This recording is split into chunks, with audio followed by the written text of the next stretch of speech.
Hey guys, Pat Tokuyama here. Today I wanted to do a review, or several reviews, of some of my favorite lenses. So here is the Samyang 45mm 1.8 FE lens for Sony. This is another full frame lens.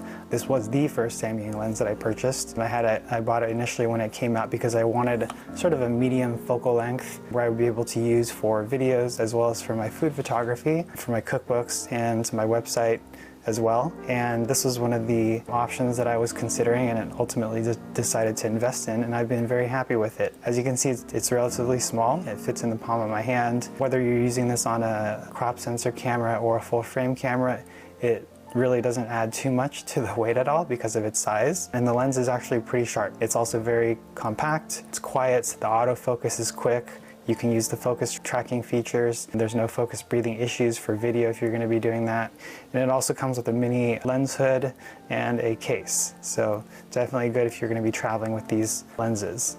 So those are 4 of the pros. Some of the cons: you may need to update this with the latest firmware, which is going to require, again, the Samyang lens station, a separate device that you'll need to connect this to USB and update it. The bokeh is not as the best looking, so if you're into pixel peeping at the background where it's blurry, you might not get totally round bokeh balls if you're going to be shooting lights, or you might get a little bit of the cat eye features in there, but it's not necessarily something that is a deal breaker, whether you're using this for photography or for video. I think you really won't notice it unless you're looking for it.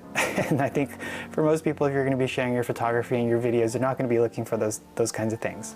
But that's my opinion. The third con is that the lens is plastic, and it feels like a cheap plastic. I think if you drop it, it might crack, for example.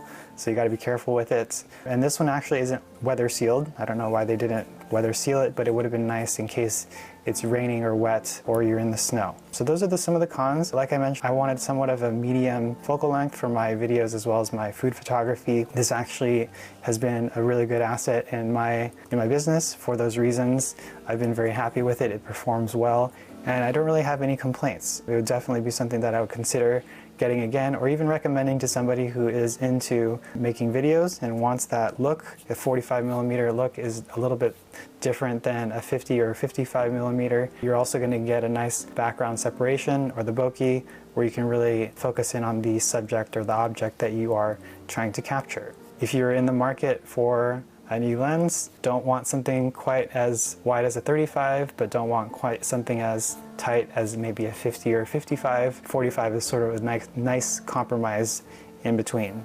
And then if you are looking to make or create portrait photos as well of people, you can also use this in crop mode on your full frame camera as well to get more of a portrait look. Very versatile lens, performs well, and offers a lot of different features. Actually, this one doesn't have a lot of features, I'll take that back. So, I mean, in a compact lens, this offers pretty good performance, and I've been very happy with it.